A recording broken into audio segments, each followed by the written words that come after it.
drive the thrust, he sees it, and then parries, right? Taking off from above is going to be that movement.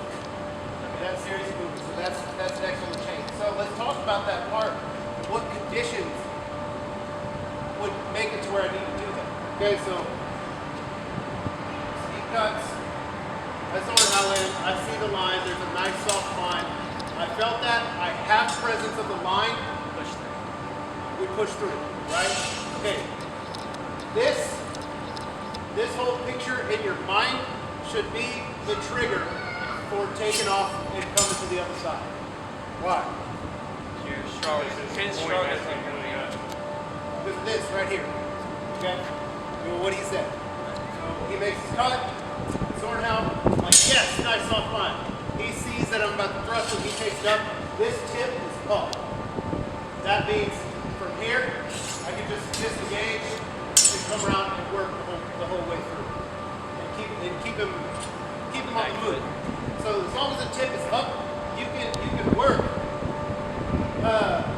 Not for thrust. If the tip's up, you can just keep working to each side to keep him responding to you. Okay? When he drops the tip, right? If he drops the tip that way, great. That's fine, because it's no threat. If he drops the tip towards my face, great. Now we just recognize this. This part is the counter to being stronger against. He down is stronger against me based on this position. So, I come in, we do that.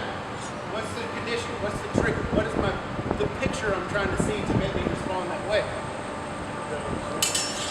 Right. Hands go up. Now a threat from above. His pressure in your position on the blade. Right. It's it. So as soon as that tip comes down on the line, that's the stimulus I need to be kind of training myself to recognize, to see. So if the tip's up, we come in here, then we can just simply like soup it or disengage. So whether I'm pulling the line off the top. I mean, you could soup it from here. Zornhau, when you or she'll happen, you run a big race from that. The best thing you'll be able to do is to U-tier over the point and get the thrust right here. Now as far as the counters, we'll work on that next time, like a counter to the counter. So I attack easily. We'll just work through this in sequence. Overhead. Zornhau. He sees the line, he takes the thrust. I parry, he decides to take off from above. I don't know.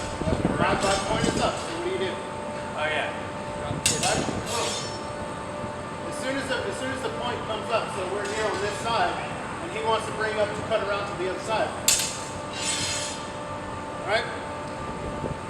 So that's the counter. As soon as he leaves that line, we're in this position, I've parried, he goes, right? As soon as that thing leaves your sword, you move in his ground. Boom. And that's the counter to the counter. We'll work on that one next time because it's a pretty good thing to have in your repertoire. When you are bound in this position, and they go for that second cut, he makes a big movement, but at any point in time, you come in here. Okay, now he draws it in. Just as soon as it leaves the sword, I can't press it back. You have me on for show. yeah. And if your positioning and so on and so forth is right, then you just step around and get the piece, and it all happens. All I can do is back the fuck out. Yeah. We did the counter between stronger against. If we say stronger against, that's the technique that we're referring to. We're referring to I cut strongly. He tries to Zornhau through it. It gets nowhere. Okay, so that sets up the condition. It's versus hard bind. So Stronger against is when the tip is a threat. right. So You can't do it. like when he's pressured, he can't overtake my line with his Zornhau. That's when he has to become stronger against. The only way to overpower my strength is not that.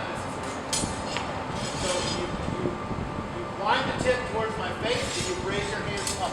Yep.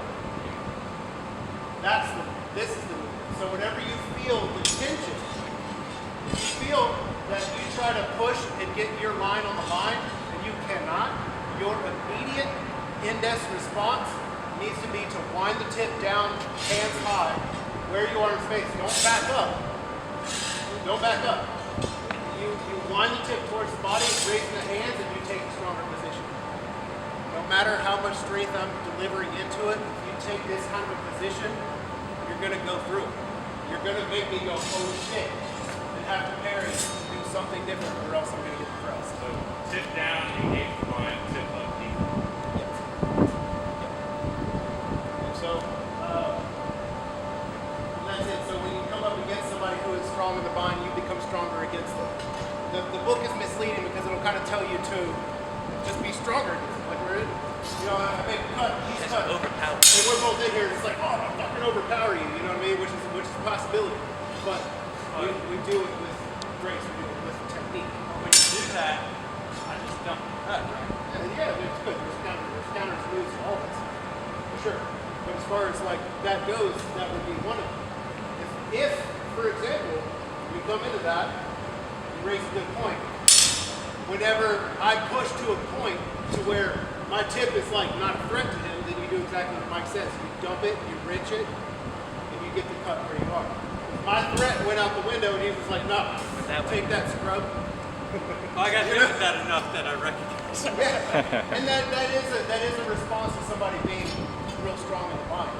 If we're trying to stay in the bind, which is something That works if the tip is no longer a threat. if the tip is no longer a If threat. it's a threat, you Yes. can't. If we have right. And so to illustrate the difference, we just showed what happens if the tip is not a threat. I cut in nice strong piece Zornhau. Okay, he takes stronger against. The tip is a threat. Right? So right now he can overpower me and try this. I gotta back up and be like, oh god, here you take my tip. And then back and forth. So the next section that I was gonna read out of the book basically brings Zornhau into the mechanics of the bind. And so the mechanics of the bind is something that we'll have to work on next time. We'll kind of strip the Zornhau back a little bit and we'll start working with the 8 different positions of the bind. And so what that really looks like is from whatever position, like in the bind we have the lower hanging and the upper hanging. Lower hanging is basically plowed on either side. Where we're out here in this position. He's basically waiting, hanging out, waiting for a bind. Boom. Okay, so we're in a bind. So this would be position 1, right? This is position, just stay right there. Right? This is position 2 of the bind. He switches sides to his right hand. 3, right? 4, ox. Okay? 5, 6, ox on the other side. Switch it. Make this straight. And then 6, and then of course 7. So we'll see that like on each contact point of the sword, there's a different way to handle the bind, right? Based on where he is in space and where the point is. If the tip is out of play, so if we're in here, I make a cut towards here, and the tip is just upright, this is not bind material. This is not something we should really seek at. If I go in for my first strike against the opponent, and he bomb tops in here, I don't have anything to bind on. So we, you know, work at range until we get something, right? And then from there, we don't rush to, we don't be hasty. You get the bind, you set the bind, you read the bind, get a feel for if it's hard, soft, if it's strong or weak, you know, what's the tempo, all that stuff. A lot of that stuff is split-second decision making that only really your nervous system can interpret. If you're thinking about it, you don't know. You won't have the time to do it. But if you're drilling in a way that allows you to kind of